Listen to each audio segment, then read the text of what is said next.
రాష్ట్రంలోని ఆసుపత్రుల్లో మౌలిక సదుపాయాల కల్పనకు మరింత ప్రాధాన్యత ఇస్తున్నామని చెప్పారు మంత్రి జూపల్లి కృష్ణారావు. నాగర్ కర్నూలు జిల్లా కొల్లాపూర్ ఏరియా ఆసుపత్రిలోని మాతా శిశు సంరక్షణ కేంద్రాన్ని ఆకస్మికంగా తనిఖీ చేశారు. రోగులతో మాట్లాడి సమస్యలను అడిగి తెలుసుకున్నారు. త్వరలోనే 100 పడకల ఆసుపత్రిని ప్రారంభిస్తామన్నారు. కార్యక్రమంలో కాంగ్రెస్ నేతలు అధికారులు పాల్గొన్నారు. నిర్మాణమైనటువంటి 100 పడకల ఆసుపత్రిని చూసుకోవడం జరిగింది.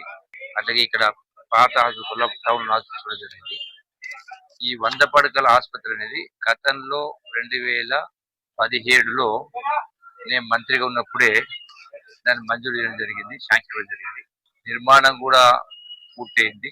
అయితే దానికి కరెంటు సప్లై 24 గంటల కరెంటు సప్లై లేకున్నది.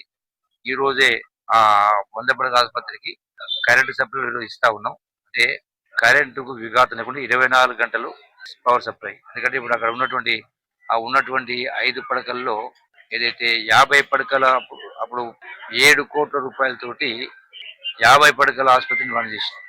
22 కోట్లతోటి 100 పడకల ఆసుపత్రి చేసాం. ఆ 50 పడకల ఆసుపత్రిలో డయాలిసిస్ పేషెంట్స్ ఉన్నారు. అప్పుడున్న 5 ఈ యొక్క డయాలిసిస్ ఉంటే 30 మందికి రోజు డయాలిసిస్ అయితే ఉంది.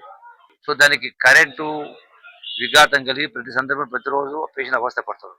అందుకని దానికి ఫ్రెష్గా కొత్తగా కరెంటు ఇబ్బంది లేకుండా 24 గంటల కరెంటు దవాఖానకు వచ్చే విధంగా ఆ కొత్త దవాఖాన సప్లై ఈరోజు ఇస్తా ఉన్నాం.